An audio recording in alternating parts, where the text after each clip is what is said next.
नमस्कार, राम राम साहब। ये वीडियो उन सभी विद्यार्थियों के लिए है जिन्होंने 12वीं कर ली है और 12वीं करने के बाद में अगर MBBS करना चाहते हैं, डॉक्टर बनना चाहते हैं, तो उनके लिए ये पूरी जानकारी मैं आपके साथ में शेयर कर रहा हूँ।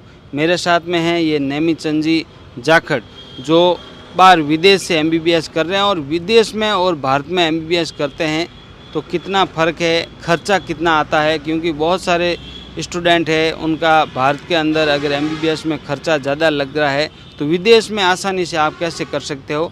आप बाहर से MBBS कर रहे हैं और 5वीं साल है, और आपको भी अगर बाहर से MBBS करनी है या MBBS के लिए क्या क्या जानकारी होनी चाहिए, वो सारी जानकारी मैं नेमीचंद जी के साथ में करके आपके साथ में शेयर करूँगा। राम राम सा। राम राम सा। मैं MBBS कजाकिस्तान अलमाटी से मेरी MBBS फाइनल ईयर चल रही है। और मैं MBBS मतलब इंडिया और विदेश में MBBS में क्या अंतर होता है, तो विदेश में MBBS करो और यहाँ MBBS करो, उसके लिए नीट क्वालिफाई ज़रूरी है। तो उसमें OBC SC ST के लिए 113 नंबर और जनरल के लिए 144 नंबर ज़रूरी है 2025 की कट ऑफ के आधार पर। और अगर कोई बिना नीट क्वालिफाई अगर कोई MBBS लेना चाहता है तो उसके लिए वो डिग्री वैलिड नहीं है, चाहे विदेश में करो चाहे इंडिया में करो। अच्छा, नीट तो क्लियर होनी ज़रूरी है। हाँ, नीट क्लियर होनी ज़रूरी है। उसके बाद में चाहे आप विदेश से करो इंडिया से MBBS करो, बहुत मतलब सेम है। विदेश में अगर जो MBBS करेगा उसके लिए एक FMG का एग्ज़ाम देना पड़ेगा, वो 300 नंबर का होता है, बिना नेगेटिव मार्किंग 150 नंबर लाने होते हैं। अब मैं विदेश में MBBS करने के लिए क्यों जाते हैं, इसका रीज़न ये है कि इंडिया में जो प्राइवेट MBBS होती है वो 1.5 करोड़ 1 से 1.5 करोड़ के बीच में होती है, जबकि विदेश में जो MBBS होती है वो 25 से 30 लाख में कंप्लीट हो जाती है। इसलिए ज़्यादातर बच्चे विदेश में MBBS करना चाहते हैं। मतलब कोई सामान्य परिवार से है तो भी वो कोशिश करके कर सकता है। अगर कोई सामान्य परिवार से है तो उसके लिए विदेश में गवर्नमेंट यूनिवर्सिटी चूज़ कर लो और उसमें पूरा लोन हो जाता है। जितनी फ़ीस होती है ट्यूशन फ़ीस उसका पूरा लोन हो जाता है। अब मैं कहाँ से MBBS करवाता हूँ, मैं किर्गिस्तान, कजाकिस्तान, रसिया और उज़्बेकिस्तान से MBBS करवाता हूँ। उसमें भी मेरे पास किर्गिज़ नेशनल यूनिवर्सिटी बिश्केक जो गवर्नमेंट यूनिवर्सिटी है, आज से 100 साल पुरानी है, उसमें हमारी पूरी टीम काम करती है। उसमें 300 सीटें हैं, तो ऑल इंडिया से हम हर साल 300 सीटें भरते हैं। लगभग आपके निर्देशन में यहाँ पर कितने स्टूडेंट को अभी आपने वहाँ पे भेजा है? मेरे निर्देशन में पिछली साल के 70 स्टूडेंट राजस्थान से है मेरी यूनिवर्सिटी किर्गिज़ नेशनल यूनिवर्सिटी में।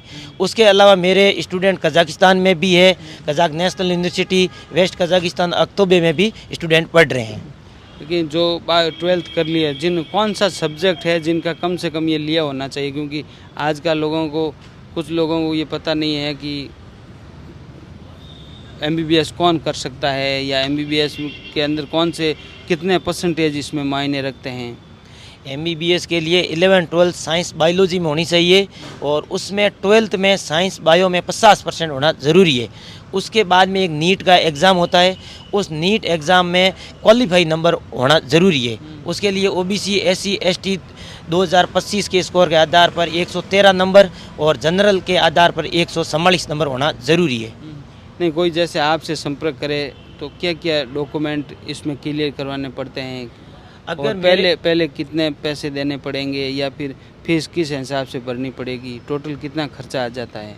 अगर मेरे से कोई संपर्क करेगा तो उसकी सब महीनों की 1.5 से 2 लाख पर सेमेस्टर फीस होती है और उसके बाद रहना और खाना 10 से 12 हज़ार या 15 हज़ार रुपये खर्चा होता है। जो इंडिया में भी लगता है वहाँ भी वही खर्चा लगता है। जैसे स्टूडेंट बीच में कोई आना चाहे, जाना चाहे? सर, साल में 2 महीने की छुट्टी होती है गर्मियों की और 1 महीने की सर्दियों की छुट्टी होती है, तो उसमें आ जा सकता है, कोई रोक टोक नहीं है। कितना खर्चा पड़ता है आने जाने का? आने जाने का 25 से 30 हज़ार आना जाना में फ़्लाइट हो जाती है। किर्गिस्तान, कजाकिस्तान और रसिया के लिए आना जाना 70 हज़ार रुपये में होता है। और क्या कहेंगे जो अब स्टूडेंट जिन्होंने 12th की है और जो MBBS करना चाहते हैं उनको? जो जिन स्टूडेंट ने इस साल नीट का एग्ज़ाम दिया है और जो नीट में क्वालिफाई है उनके लिए मैं यही संदेश देना चाहता हूं कि आप साल को मतलब एक साल को बचा सकते हैं। चाहे एमबीबीएस यहाँ से अगर यहाँ किसी का सिलेक्शन नहीं हो रहा है तो आप विदेश की गवर्नमेंट यूनिवर्सिटी में एडमिशन लेकर के अपना साल बचा सकते हैं।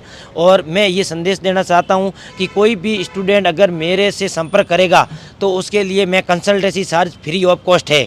और उसके अलावा अगर गवर्नमेंट कॉलेज में अगर इंडिया में एडमिशन लेना है तो वो काउंसलिंग के लिए मेरे से संपर्क कर सकता है। और इस बार गवर्नमेंट के जिसके भी 30,000 के अंदर रैंक है वो उसको गवर्नमेंट इंडिया में कॉलेज 100% मिल जाएगा। और उसके अलावा जो सेमी गवर्नमेंट की सीट है वो 40 से 45,000 तक सेमी गवर्नमेंट की मतलब राजस्थान में 9 लाख फीस है, वो सीट 100% मिल जाएगी।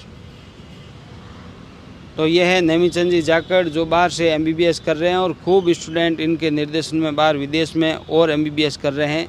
तो मैं तो आपको यही कहना चाहता हूँ, अगर एमबीबीएस आप करना चाहते हैं और आप इनसे बात करें तो इनसे बात करें और ये भी इनसे जानकारी ले सकते हैं कि कौन कौन स्टूडेंट इनसे पहले गए हैं या अभी कौन कौन बाहर डॉक्टरेट पढ़ाई कर रहा है। क्योंकि आप पूरी जानकारी लेके और पूरी बात करके पूरा आपको विश्वास हो कि वास्तव में इनके निर्देशन में वहाँ पे कौन सी यूनिवर्सिटी है। विशेष आजकल लोग प्राइवेट यूनिवर्सिटियाँ के झांसे में भी आ जाते हैं, ऐसा भी होता है। मैं एक मतलब जो अपने भी जो लोग देख रहे हैं उनको यही सलाह देना चाहता हूं कि विदेश में आप एमबीबीएस कहीं से भी करें, केवल गवर्नमेंट यूनिवर्सिटी ही चूज़ करें। क्योंकि 17 नवंबर 2021 के बाद में ट्रांसफ़र वाला रूल नहीं है। अगर विदेश में कोई यूनिवर्सिटी बंद हो जाती है तो उसको फर्स्ट ईयर दोबारा करना पड़ेगा। अच्छा, हाँ, तो बिल्कुल ये आपको विशेष जानकारी रखनी है कि क्या करना है। एमबीबीएस करना चाहते हो तो पूरी जानकारी लेके पूरा इनके निर्देशन में और कौन कौन से स्टूडेंट वहाँ पढ़ रहे हैं, और क्योंकि इनके संपर्क में आप आएंगे तो ये खूब सारी जानकारी आपके साथ में शेयर करेंगे कि इन्होंने किन किन स्टूडेंटों को वहाँ भेजा है। और लास्ट बात मैं ये कहना चाहता हूँ योगी जी कि अगर कोई भी इंडिया में आयुर्वेद, वेटनरी कोई भी अगर एग्जाम मतलब कॉलेज लेना चाहता है डेंटल का तो नीट क्वालिफाई उसके लिए ज़रूरी है। अच्छा, नीट तो ज़रूरी है। नीट क्वालिफाई नहीं है तो वो मतलब अगर डिग्री कर भी लेगा तो वो डिग्री वैलिड नहीं है। वैलिड नहीं। हाँ, बिल्कुल सही है। ये वीडियो उन स्टूडेंटों के लिए आप ज़रूर शेयर करें जो डॉक्टर बनना चाहते हैं और इंडिया में यहाँ पर अगर उनका कॉलेज में नंबर नहीं आता है, विदेश में एमबीबीएस करने का उनका सपना है, तो ये वीडियो उनको शेयर करो। और आपको भी ये अच्छी जानकारी लगी है तो कमेंट करके ज़रूर बताना। आप भी इनके संपर्क में कभी अगर रहे हैं तो आप कमेंट करके ज़रूर बताना। बहुत बहुत धन्यवाद। राम राम सा। Thank you Yogi ji.